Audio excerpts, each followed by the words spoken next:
Assalamualaikum warahmatullahi wabarakatuh. Perkenalkan, nama saya Muhammad Al-Fahmi, NIP 14022300065. Saya akan mempresentasikan hasil kajian saya kelompok saya tentang penerapan sistem basis data di lingkungan universitas. Sejarah basis data. Sejarah basis data merupakan perkembangan komputer menjadi dasar sejarah dari basis data. Pada tahun 1960, hanya dapat menyimpan dan memanipulasi data aplikasi. Seligman mengatakan bahwa penyimpanan data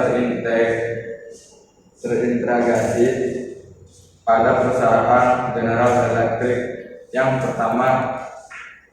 Database Management System didesain dan pada tahun 1970 Edgar Ford mengemukakan bahwa yang disebut model data relasional merupakan suatu representasi data. Rancangan database, kumpulan yang berbasiskan data secara konseptual dan terstruktur merupakan database, sehingga database adalah data-data yang terkumpul dan berhubungan sehingga menghasilkan sebuah informasi. Aplikasi-aplikasi yang melibatkan basis data merupakan koleksi data yang dapat dimanipulasi, diperbarui, dicari, dan diolah. Dengan menggunakan perhitungan tertentu, pada organisasi data adalah aset terbesar yang sangat penting. Dan untuk itu, tugas utama organisasi seperti lingkungan kampus yang disebut juga sebuah organisasi mempunyai suatu keharusan mengumpulkan data dan menggunakan untuk keperluan pengolahan data yang ada di dalam kampus tersebut.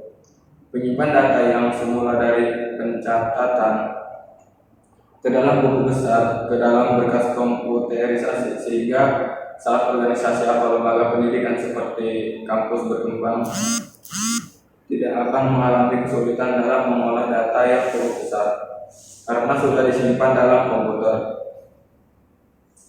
Kumpulan data yang tepat sehingga mudah dipergunakan untuk informasi juga sebagai alat mengambil keputusan. Mengolah data di suatu lembaga sehingga konsep basis data membutuhkan pemahaman. 1. Penggunaan implementasi database. 2. Struktur query language. 3. Pengaturan dalam database. 4. Bisnis dan manajemen. 5. Perangkat lunak database. 6. Perangkat keras teknologi informasi. Definisi basis data: komputer yang dapat digunakan kembali sehingga menghasilkan sebuah aplikasi. Dalam teoritis, basis mengumpulkan dari data bersifat mekanis, maka dioperasionalkan dan disimpan dalam data, tidak harus berhubungan dengan komputer. Misalnya catatan mata kuliah yang dibuat oleh seorang mahasiswa merupakan basis data yang sangat sederhana. Tetapi buku ini akan membahas pengenalan dan implementasi yang dalam konteks pada lingkungan kampus. Di sini, basis data yang digunakan berbeda ukuran datanya. Adapun basis data mempunyai jenjang atau urutan dalam strukturnya, yaitu karakter, file data, record, file, database.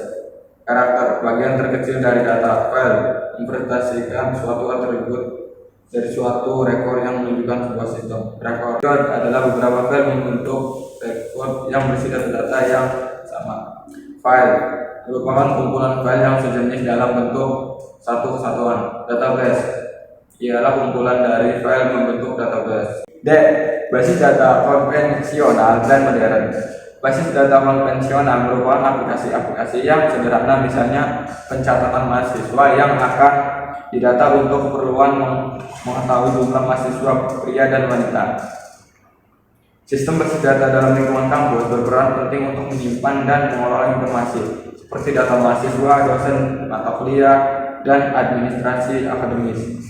Sistem basis data dalam lingkungan kampus biasanya digunakan untuk menyimpan dan mengelola berbagai informasi seperti data mahasiswa, jadwal kuliah, transkrip akademik, dan informasi staf. Sistem ini memungkinkan akses cepat dan efisien terhadap data tersebut, mendukung operasi sehari-hari seperti pendaftaran kursus, pengelola inventaris, dan pelacakan kehadiran. Selain itu, dapat digunakan untuk analisis data terkait kinerja akademik, penelitian, dan perencanaan strategis.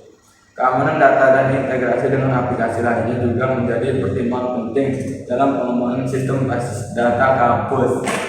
Cukup sekian dan terima kasih. Wassalamualaikum warahmatullahi wabarakatuh.